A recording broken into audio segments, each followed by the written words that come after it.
ओम नमः सिद्धेभ्यः। ओम नमः सिद्धेभ्यः। ओम नमः सिद्धेभ्यः। ओम नमः सिद्धेभ्यः। ओम नमः सिद्धेभ्यः। नमो वृषभसेनादि गौतमान्त्यो गणेशिने मूलोत्तरगुणाढ्यायो सर्वस्मै मुनिये नमः। सर्वस्मै मुनिये नमः।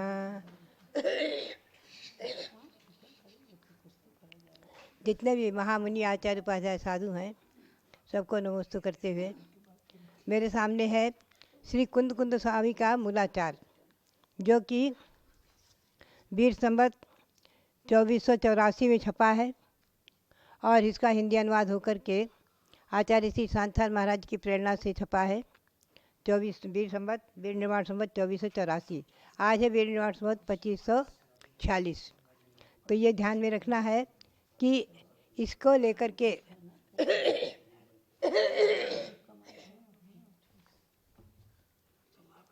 इस मूलाचार में षड आवश्यक क्रिया के अधिकार में कहा है कृति कर्म कितने बार करना आदि इसका उत्तर देते हुए बहुत सुंदर वर्णन है। चत्तारि परिक्रमणे किद्यम्मा तिण्य होन्ति सज्जाए पुवन्य अवरण्य किद्यम्मा 14 होन्ति। 4 कृतिकर्म प्रतिक्रमण होते हैं और स्वाध्याय में 3 होते हैं।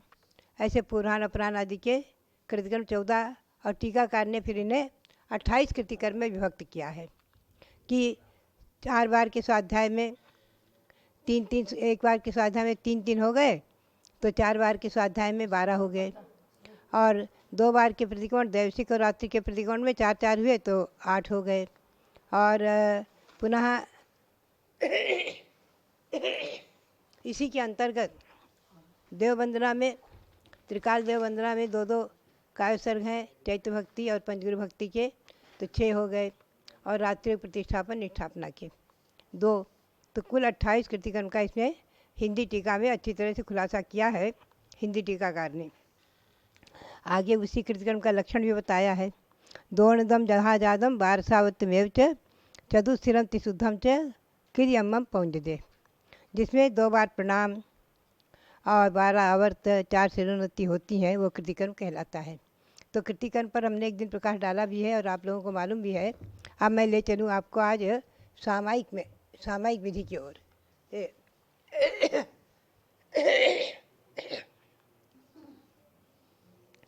सामायिक विधि हमारी क्या है, हम और आप करते तो ही हैं, लेकिन विधि को जान करके आचार्यों के अनुसार अगर करते हैं तो ज़्यादा आनंद आता है। तो उसमें कृतिकर्म का लक्षण जो है, सामायिक दंडक के पहले तो प्रतिज्ञा किया किसी भक्ति के पाठ का, तो एक नमस्कार किया। पुनः सामायिक दंडक पढ़ने में नमोकार मंत्र चत्तारी मंगल आदि पढ़ने में 3 आवर्त 1 शरणोन्नति, ये 3 आवर्त 1 शरणोन्नति, फिर नमोकार मंत्र चत्तारी मंगल 28 दीदो संदेश आदि पढ़ करके और 3 आवर्त 1 शरणोन्नति किया तो 6 आवर्त 2 शरणोन्नति हो गई। फिर काव्यसर्ग किया। काव्यसर्ग के बाद 27 उच्छ्वास में 9 बार नमोकार मंत्र जपे, नमस्कार किया तो 2 नमस्कार हो गए, 2 प्रणाम हो गए। और पुनः थोसामी पढ़ने में 3 आवर्त 1 शरणोन्नति और थोसामी के समापन में 3 आवर्त 1 शरणोन्नति, ये 12 आवर्त और 4 शरणोन्नति पूर्वक एक कृतिकर्म होता है, जिसमें 2 प्रणाम 12 आवर्त और 4 शरणोन्नति। अब सामायिक विधि में जैसा कि बहुत स्पष्ट है क्रियाक्रम में कृतिकर्म में, तम आदाहीनम पदाहीनम तिकुत्तम त्योर्णदम चतुस्थिरम वारसा उत्तम तम शोभम क्रियाकर्मम नाम। ये षटखंडागम धवला टीका सहित पुस्तक 13 पृष्ठ 88 से 90 तक का मैंने उदाहरण किया है कि इसमें कृतिकर्म का लक्षण बहुत ही सुंदर वर्णन किया गया है। अब मैं आगे लेऊंगी कि आत्माधीन होना सामायिक करने में प्रदक्षिणा 3 बार करना, 3 बार अवनति, 4 सिर नवाना, 12 आवर्त, ये सब क्रियाकर्म है। तो ये सब क्रियाकर्म पंडित पन्नालाल सोनी ने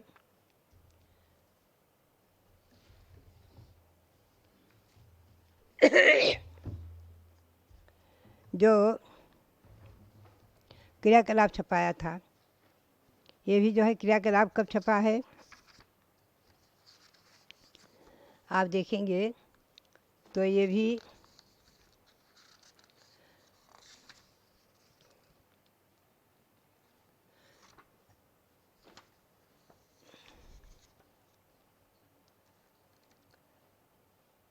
विक्रम संवत 1992 लिखा है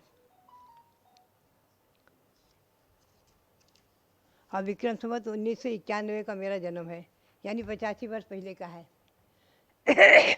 इस क्रियाक्रम में इन्होंने देववंदना प्रयोग विधि को बिल्कुल मूलाचार और ये ग्रंथों के आधार से लिया है कि तम आदाहीनम पदाहीनम का लक्षण क्या है, वंदना करने वालों की स्वाधीनता, 3 प्रदक्षिणा, 3 भक्ति संबंधी 3 काव्यसर्ग, 3 नैषद्या और चैत्र भक्ति, पंचगुरु भक्ति और इनका विज्ञापन, आलोचना आदि बैठ कर के करना, विज्ञापन, 4 शिरोन्नति, 12 आवर्त आदि।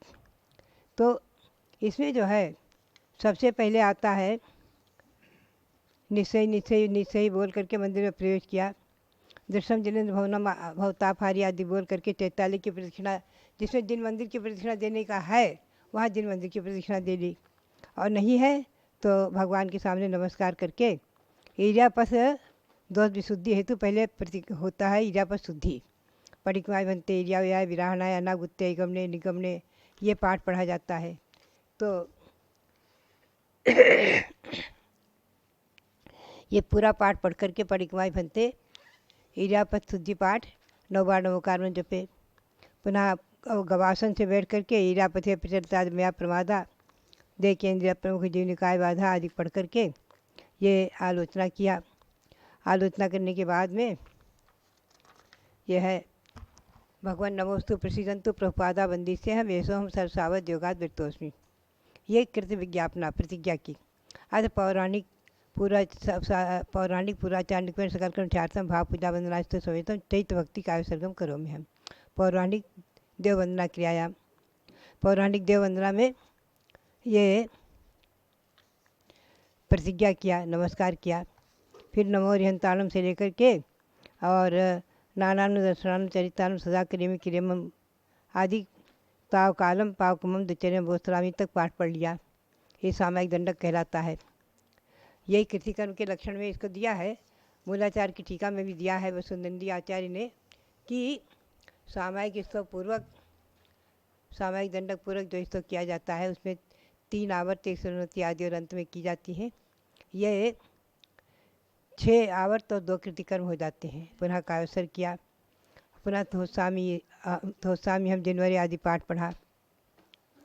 तो ये जो है पूरी क्रिया करके थोसामी पाठ पढ़ करके 3 आवर्त 1 शिरोन्नति और अंतिम शायर में गंभीरा सिद्धा सिद्धि मम दिसंतु, ये पढ़ करके 3 आवर्त 1 शिरोन्नति किया।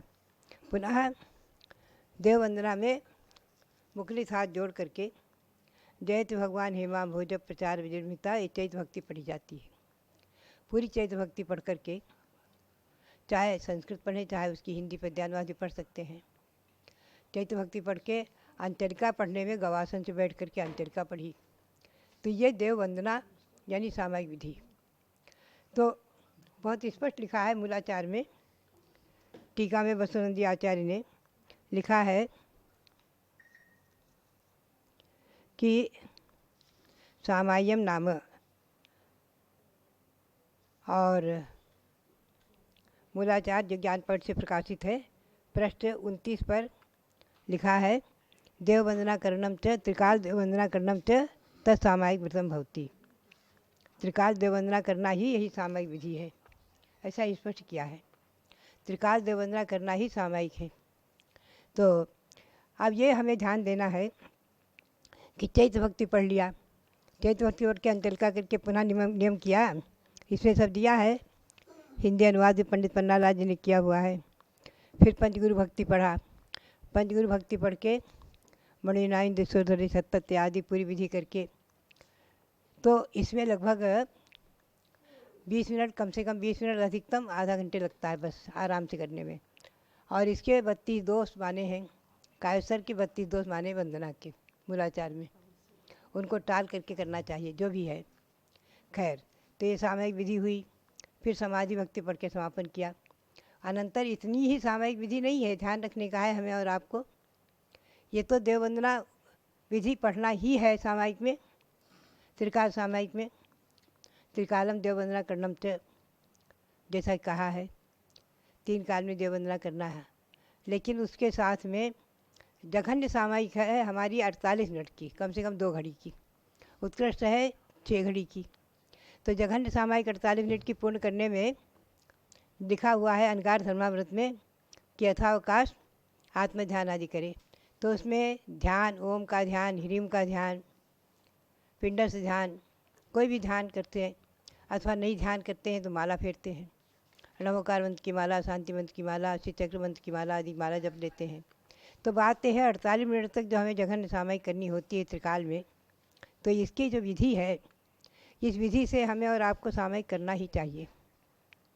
अब इसमें यथा स्थान खड़े होना बैठना भी है, जैसा कि इसमें 4 मुद्राओं का प्रयोग है। पहले दिन में शायद मैंने कहा है कि 4 मुद्राएं हैं। जिन मुद्रा, योग मुद्रा और मुक्ता सुक्ति मुद्रा और ये वंदना मुद्रा, सामयिक में 4 मुद्रा का प्रयोग होता है। तो सामयिक दंडक पढ़ने में मुक्ता सुक्ति मुद्रा आती है, बंधी हुई अंजलि एकदम जोड़ी जाती है, जो चिपकाए हुए हाथ, ये मुक्ता सुक्ति मुद्रा कहलाती है। ये मुक्ता सुक्ति मुद्रा पीछे लेकर भी चिपकाए हाथ। और जो ये सामयिक दंडक में और थोसामी पढ़ने में ये मुक्ता सुक्ति मुद्रा का प्रयोग होता है। और चैत्य भक्ति और पंचगुरु भक्ति पढ़ने में वंदना मुद्रा का प्रयोग होता है। मुखलित हाथ जोड़ना, ये वंदना मुद्रा है, मुखलित हाथ जोड़ना, ये वंदना मुद्रा है। और योग मुद्रा ये है, कायस्वर करने में पद्मासन अथवा अर्ध पद्मासन से बैठे कायस्वर किया नासाक दृष्टि से, तो ये योग मुद्रा है। और खड़े होकर कायस्वर किया, खड़े होकर वंदना चैत्य भक्ति और पंचगुरु भक्ति पढ़ने का विधान है। तो नहीं सकती है तो बैठ कर करते हैं। तो खड़े होकर जो करते हैं जिन मुद्रा, जिन मुद्रा यानी पैर में 4 अंगुल का अंतर रखकर खड़े हो गए और खड़े होकर के और पीछे हाथ में लेकर के कर रहे हैं मुद्रा, मुखलित मुद्रा से, तो जिन मुद्रा हो गई। तो सामयिक में और खड़े होकर करते हैं, खड़े होकर और बैठकर, बीच बीच में बैठना भी है। गवासन से बैठकर अंतरिका पढ़ी जाती है, प्रतिज्ञा भी गवासन से की जाती है। तो उठने बैठने की क्रिया जो होती है उसमें ऐसा स्थान लिखा भी है सब जगह। मैंने भी सामयिक पुस्तक देववंदना छोटी सी पुस्तक छपाई है अलग से, सामयिक विधि नाम से। इसमें भी संक्षेप में ब्रैकेट में दे दिया है विधि, कहाँ उठकर खड़े होना, कहाँ बैठकर करना आदि। और क्रियाकलाप में है ही है। आप लोगों के पास क्रियाकलाप नहीं हो तो अवश्य मंगा लें। मैंने उसका दूसरी बार मुद्रण कराया है। पंडित पन्नालाल सोनी का जो मुद्रण था वो वीर संवत 2484 का, उसको मैंने पुनर्मुद्रण करा दिया है। अभी बेड नंबर 2542 में मैंने उसका द्वितीय संस्करण निकाला है, जो कि त्यों छपा दिया, जो कि त्यों।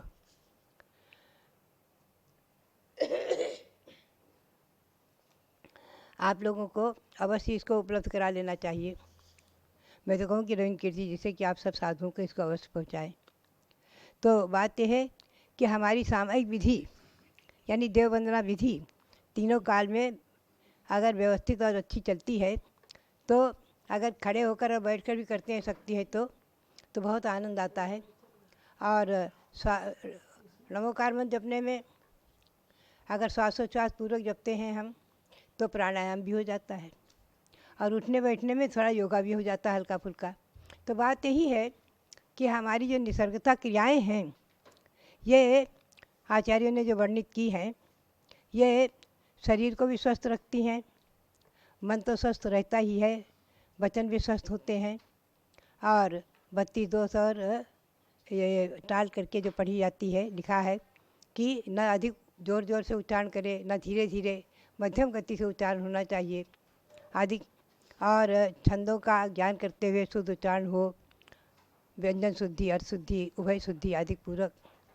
तो इसमें जो है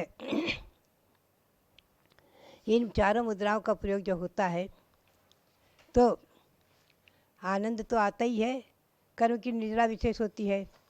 लिखा है कि किदियम्मम विकरंतो नहोद किदियम निजरा भागी 32 सानंदद्रम साहू ठाणम विराहंतो। मूलाचार में गाथा आई है कि कृतिकर्म करते हुए भी पूर्ण रूप से कृतिकर्म के निद्रा के भागी नहीं होते हैं। कब? अगर 32 जो उसमें दोष है उसमें से कोई दोष लगता है तो पूरी निद्रा नहीं होती। अरे मैं अब तो, लेकिन मेरा कहना ये रहता है जैसा कि अस्वस्थ साधु हम जैसे अभी हो जाए तो दोष तो लग जाते हैं, 32 दोष में से कोई ना कोई दोष लग जाता है, लेकिन कम से कम क्रिया तो होनी चाहिए। पूर्ण निर्जरा नहीं होगी तो कुछ होगी, जितनी होगी उतनी होगी, लेकिन क्रिया छोड़ देने में तो अनाचार हो जाता है। क्रिया को कम करना या आगे पीछे अधिक तो अतिक्रम व्यतिक्रम दोष है, और उसमें दोष लगा देना कोई अत्याचार अधिक, 32 दोष में से कोई दोष लग जाए तो अत्याचार है, और नहीं करना अनाचार है। तो अनाचार से तो अच्छा है कि अत्याचार लग गया भाई, चलो ठीक है, बचने की कोशिश करें हम और आप, कोशिश करें कि अत्याचार न लगे। 32 दोष जो है उनको पढ़ें मूलाचार से। मैंने संक्षेप में उन 32 दोषों को इस कृतिकर्म विधि में भी दिया हुआ है। कृतिकर्म विधि पुस्तक छपाई है इसमें भी, और बात है 32 दोषों का वर्णन एक दिगंबर मुनि पुस्तक जो मैंने बहुत पहले लिखी थी, लगभग 40 वर्ष पूर्व वो प्रकाशित हुई थी।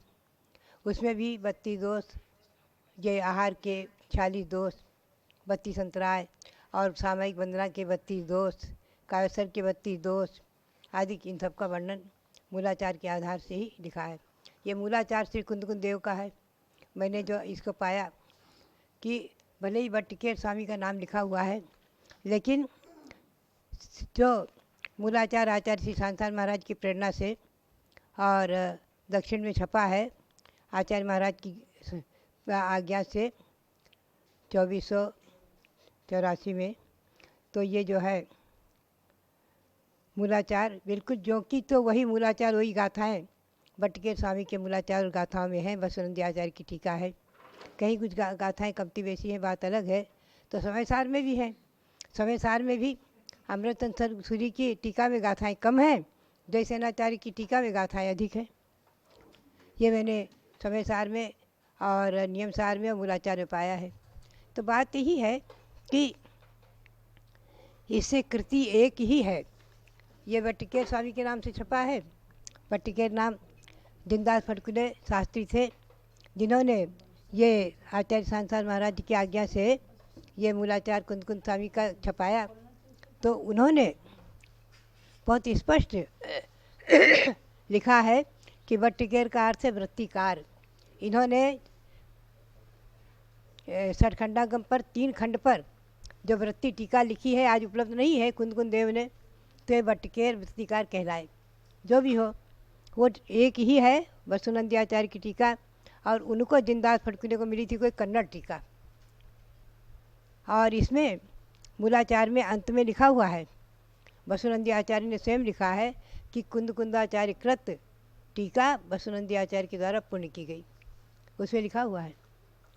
तो बात यही है कि मूलाचार का स्वाध्याय हम और आप अवश्य करें। सभी साधुओं को करना ही चाहिए मूलाचार का स्वाध्याय, जो ज्ञानपीठ से छपा है बसवनंदी आचार्य की टीका का, और जो दक्षिण में कुंदकुंद के नाम से छपा है मूलाचार, दोनों एक ही हैं। इन मूलाचार का स्वाध्याय करके इसमें सब चीज़ें पढ़नी चाहिए। तो बात यही है कि हमारी क्रियाओं में देव वंदना है, जो सामायिक विधि है, उसे देव वंदना भी कहते हैं। सामायिक विधि में कि चैत्य भक्ति पंच गुरु भक्ति पूर्वक क्रिया करके, कृतिकर्म करके, दो कृतिकर्म पूर्वक सामायिक की जाती है 48 मिनट की। उसमें ध्यान जाप आदि जो किया जाता है, ये सब सामायिक विधि त्रिकाल की हमारी और आपकी अवश्य ही होनी चाहिए और समय पर होनी चाहिए। तो इसका समय अनगार सम्राट ने विभाजित किया है कि सूर्योदय से 3 घड़ी पहले और 3 घड़ी बाद तक 6 घड़ी तक उत्कृष्ट सामयिक का काल है, और मध्यम रूप में 4 घड़ी और जघन्य रूप में 2 घड़ी। यानी सूर्योदय के पहले 2 घड़ी, 1 घड़ी पहले 1 घड़ी पीछे जघन्य सामयिक का काल हमारे 48 मिनट का है। और इससे पहले और पीछे भी थोड़ा कर लेते हैं, आगे पीछे। प्रायः हमने देखा था पहले संघ में 4 बजे सामायिक करने की परंपरा थी, प्रतिक्रमण बाद में करते थे आचार्य महाराज सब मिल करके। लेकिन आरिकाओं में हम लोगों ने सब ये मूलाचार के अनुसार और अनगार धनौत आदि के अनुसार पहले प्रतिक्रमण किया, फिर सामायिक किया, तो थोड़ा सा समय हमका अंतर पड़ जाता है। जो भी हो, तो शास्त्रीय विधि से देखा जाए तो पिछली रात्रि में सबसे पहले वैरात्रिक स्वाध्याय, पश्चिम रात्रिक स्वाध्याय, 3 भक्ति पूर्वक, अब पुनः रात्रिक प्रतिक्रमण, पुनः रात्रि योग निष्ठापना, जो शाम को ये नियम किया है, इस वसतिका में ही हम रहेंगे, आगे कहीं नहीं जाएंगे, कुछ सीमा बना ली है, 1 फरलांग आदि की, 2 फरलांग आदि की, कुछ सीमा रखना ही चाहिए। थोड़ी प्रसंग पता नहीं कैसा आ जाता है तो थोड़ा आगे पीछे जाना पड़ सकता है। तो रात्रि प्रतिष्ठापना निष्ठापना करके सामायिक किया, पुनः अपनी नित्य क्रिया से निवृत्त होकर के, लघु संघ दीर्घ संघ आदि से निवृत्त होकर के, और पौराणिक स्वाध्याय, पौराणिक स्वाध्याय में सूर्य उदय के 2 घड़ी बाद से लेकर के स्वाध्याय का प्रश्न आया है कि यदि त्रिकाल देव वंदना को सामायिक में सम्मिलित करते हैं तो वंदना आवश्यक और सामायिक आवश्यक में विभाजन रेखा क्या बनेगी? ऐसा है, ये 3 आवश्यक क्रियाएं मिली जुली हैं। इसमें कृतिकर्म जो है प्रतिक्रमण में भी है, तो उसमें स्तव भी आ जाता है, और सामायिक भी, सामायिक दंडक सामायिक नाम से आ जाता है, और थोसामी स्तव नाम से आ जाता है। तो ये मिली जुली क्रियाएं हैं। मैंने देखा है, अनुभव किया है कि सामायिक में ये सामायिक दंडक भी आया और थोसामी पाठ स्तव भी आया सामायिक क्रिया में। तो सामायिक की जो उसने टीका किया है, उन्होंने कहा है त्रिकाल देववंदना करनम च, 3 काल में देववंदना करना। और प्रतिक्रमण में भी देखते हैं, जो हम कृतिकर्म करते हैं 4, तो उसमें सामायिक दंडक पहले पढ़ते हैं, तो एक प्रकार से वो सामायिक दंडक है, और बाद में थोसामी पढ़ते हैं, वो स्तव है। तो इन क्रियाओं में हम देखते हैं कि 6 क्रियाएं आपस में मिश्र हैं, अलग अलग नहीं है, अलग अलग नहीं है, अलग भी हैं और एक दूसरे से मिली जुली भी हैं। मतलब अलग अलग करने में कोई आवश्यक की हानि नहीं होती है, लेकिन मुख्यता एक की रहती है। उसे उदाहरण दिया है एक जगह कहीं कि जैसे कह दिया आम्र वनम, आम का वन है, लेकिन उसमें और भी वृक्ष हैं, दूसरे वृक्ष भी कुछ हैं, लेकिन अधिकतम आम के वृक्ष हैं। अधिकतम जो चीज़ होती है उसी को मुख्यता दे दी जाती है। तो उसी प्रकार से सामायिक क्रिया में भी देखो, सामायिक में वंदना आ जाती है, देव वंदना, और उसमें सामायिक दंडक आता है, और वो सामायिक हो गया, थोसामी आता है, स्तव हो गया, और स्तुति पढ़ते हैं, वो वंदना नाम से आ जाती है, चैत्य भक्ति वगैरह, चैत्य भक्ति उसको वंदना कहा है। तो उसी प्रकार से प्रतिक्रमण में भी जो है, प्रतिक्रमण की मुख्यता है, तो उसमें भी सामायिक दंडक आता है, थोसामी स्तव आता ही है कृतिकर्म में। तो उसमें वो गौण है और प्रतिक्रमण मुख्य है, इसमें वंदना मुख्य है सामायिक में, और ये वंदना में भी है। तो बात यह है कि सामायिक में भी त्रिकाल देव वंदना करना कहा है, और 24 घंटे समता भाव रखना। एक बार श्वेतांबरी साधियों से मेरी चर्चा हुई थी, उनका कहना था कि हम लोगों के तो 24 घंटे सामायिक नाम की आवश्यक क्रिया है मूल गुण में, तो समता भाव है, राग द्वेष का अभाव है, किसी के प्रति राग द्वेष आदि नहीं करना, सामयिक परिणाम रखना, तो 24 घंटे का है। त्रिकाल सामयिक करें न करें, वो लोग सामयिक को महत्व नहीं देते हैं। उनके यहाँ हमने देखा है प्रतिक्रमण को ज़्यादा महत्व देते हैं, जो भी है। तो लेकिन अपने यहाँ जो है, जो विधि में देखा, सामायिक दंडक में सामायिक और थोसामी में स्तव, और जो भक्ति पढ़ी जाती है वो वंदना कहलाती है। कोई भक्ति का पाठ वो वंदना रूप में है। जैसे वीर भक्ति पढ़ते हैं प्रतिक्रमण में, 24 तीर्थंकर भक्ति पढ़ते हैं, तो ये वंदना रूप है, ये वंदना रूप से है। और सामायिक दंडक रूप से, और जो और दंडक पढ़े जाते हैं, परिक्रमा बनते या विराहना आदि, वो सब दंडक रूप है। तो उसमें प्रतिक्रमण में प्रतिक्रमण की मुख्यता है। इसमें सामायिक में मुख्य रूप से चैत्य भक्ति और पंचगुरु भक्ति की मुख्यता है, और इसमें वंदना की मुख्यता है। तो वंदना अलग से भी है, इसमें भी है। यानी जिस समय देव वंदना की तो उस समय उसकी प्रमुखता है, उसमें स्तव आया या वंदना आई तो उसमें लेकिन वंदना की मुख्यता है, लेकिन देव वंदना की मुख्यता है। और प्रतिक्रमण में प्रतिक्रमण की मुख्यता है। और सामायिक में जो तो फिर अलग से क्या लेंगे? सामायिक नाम का जो आवश्यक है हाँ, उसमें देव फिर क्या वंदना का नाम ही सामायिक है। देव वंदना, त्रिकाल देव वंदना सामायिक करना चाहिए। तो पन्नालाल जी ने भी अच्छी तरह से खोल दिया है क्रियाकलाप में। ये बात विषय खुला हुआ है कि कृतिकर्म विधि पूर्वक जो विधि की जाती है वो देव वंदना और सामायिक देखिए, अभी मैंने पंक्ति सुनाई ना आपको, यह है पंक्ति सामायिक का लक्षण करते हुए कहते हैं, जीवे मरने लाहा लाहे संजोग विपयोगे, यह मूलाचार की गाथा है। बंधुरी सु दुखादिशु समुदा सामायम नाम, ये सामायिक की गाथा है कि जीवन में मरण में लाभ अलाभ में संयोग वियोग में बंधु और शत्रु में सुख दुखादिकों में समता भाव रखना सामायिक है। फिर वो कहते हैं सामायम नाम, सामायिकम नाम भवती जीवित मरण लाभालाभ संयोग विप्रयोग बंधुरी सुख दुखादिशु यथदेत समत्वम समान परिणामः। और फिर कहते हैं त्रिकाल देव वंदना करणम च तत्सामायिकम व्रतम भवती, यह मूलाचार्य में टीका में खोला हुआ है। त्रिकाल देव वंदना करणम च तत्सामायिकम व्रतम भवती, त्रिकाल देव वंदना करना ये सामायिक नाम से व्रत है। ये बहुत स्पष्ट मूलाचार में। और देखो आचार सार में भी कहा है, समतोपे चित्तो यह सपरिणता भया है तत्परिणता भया प्रकृतोत्रायम अन्यासु क्रियासु एवं निरूपयत। तो देखो उसमें कहा है आचार सार में, सर्वव्यासंग निर्मुक्त संशुद्ध कर्णत्रय धौत हस्तपद्वंदा परमानंद मंदिरम चैत्य चैत्यालयादीनां स्तवनादौ कृतोद्यमः भवेदनंत संसार संसारोत्थितयति मत्तेति जिन गेहादिं त्रिपरित्य कृतांजलि प्रकुर्मस्तचतुर्दिक्षु सत्रावर्त्यां शिरोन्नतिम् ईर्याग शुद्ध्यै व्युत्सर्गं कृत्वासीनोऽनुकम्पया आलोच्य समतावर्यां कुर्यादात्मेच्छया निदा क्रियायामस्यां विसर्गं भक्तेरस्या करोम्यहं विज्ञाप्येति समुत्थाय गुरुस्तवनपूर्वकं देवतास्तवने भक्ति चैत्य पंच गुरुभयोः चतुर्दश्यां तयोर्मध्ये श्रुतभक्तिर्विधीयते। ये श्लोक 22 से 43 तक का आचार सार अध्याय 9 में नौवीं अध्याय आचार सार 9वीं अध्याय में ये श्लोक आए हैं, मैंने सुना दिया आपको। इसमें सामायिक का वर्णन करते हुए लिखा है कि हाथ पैर धोकर मंदिर में प्रवेश करे, चैत्य आदि की समना पूर्वक उसमें जो है दिन ग्रह की प्रदक्षिणा करे, पुनः ईरा पर शुद्धि करके आलोचना करके, और इस क्रिया में काय सरगम करो में हम आजकल क्या है, हमने देखा श्रवणचर्या में किसी में छाप दिया कुर्वे हम, और लेकिन आचार्यों ने लिखा है करो में हम। तो आचार्यों की कृति में करो में हम सब जगह पाठ है, तो करो में हम ही पढ़ना चाहिए। ये अपने मानसिक पाठ को नहीं बदलना चाहिए कभी भी, एक अक्षर भी मात्रा भी स्वर भी व्यंजन भी अपने मन से बदलना नहीं चाहिए, ये हमेशा ध्यान रखो।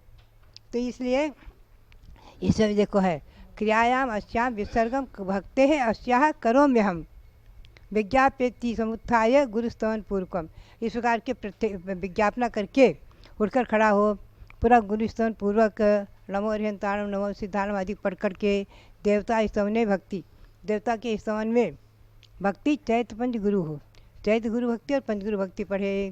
और फिर चतुर्दशी में इसी के मध्य में श्रुत भक्ति विधीयते, श्रुत भक्ति करे, चैत भक्ति श्रुत भक्ति पंचगुरु भक्ति, यह आचार सार की पंक्तियाँ हैं। तो मैंने इसको देखिए अपने जो है ये मुनिचर्या नाम से जो पुस्तक छपाई उसमें मैंने प्रमाण उद्धृत किए हैं, ऐसे ही अनगार सम्राट के प्रमाण भी उद्धृत किए हैं, और मूलाचार के प्रमाण भी उद्धृत किए हमने, अनगार सम्राट मूलाचार आदि के। तो बात यही है कि सामायिक में ये जो क्रियाएँ जो है मुख्यतः इसमें समता भाव की है। तो सामायिक में देव वंदना करके और फिर जो टाइम बचता है, जैसे 20 मिनट में होगी हमारी क्रिया और 45 मिनट करना है, कम से कम 45 मिनट 48 मिनट, तो बाकी क्रिया समता भाव रूपक सामायिक ध्यान करें, तो ये सामायिक है।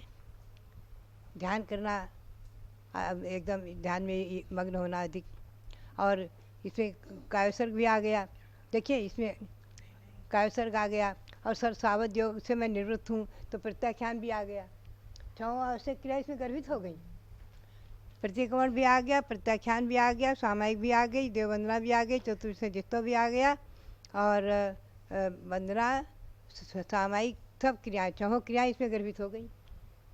तो लेकिन मुख्यता एक की रहती है, मुख्य एक रहती है। ऐसे ही प्रतिक्रमण में मुख्यतः प्रतिक्रमण की है, लेकिन उसमें सब क्रियाएं गर्भित, काव्यसर्ग भी गर्भित है। और सामयिक दंडक पढ़ते हैं सामयिक है, तो सामयिक पढ़ते हैं तो स्तव है, और भक्तियों का पाठ करते हैं तो वंदना है। और उसमें प्रतिक्रमण भी आ जाता है, बस संदिंदे रोधो आदि, ये प्रतिक्रमण है। तो प्रतिक्रमण और सर्व सावध योग से निवृत्त होता हूँ, ये प्रत्याख्यान भी हो गया, काव्यसर्ग भी हो गया। तो एक क्रिया में 6 क्रियाएं गर्भित है, लेकिन मुख्यतः एक की हो जाती है। इस बात को ध्यान में रखना चाहिए। तो मेरा मतलब ये रहा कि सामयिक विधि चाहो तो एक दिन आप करके उठ बैठ वाली करके दिखाओ तो और अच्छा लगेगा आपको, हमको आनंद आएगा। सब लोगों को यह आपका समाधान बहुत सुंदर लगा है। यानी कुल मिला करके हम लोगों को जब जो विधि करते हैं उसमें उसकी प्रधानता होती है, और एक विधि में अन्य विधि भी सम्मिलित हो जाती हैं।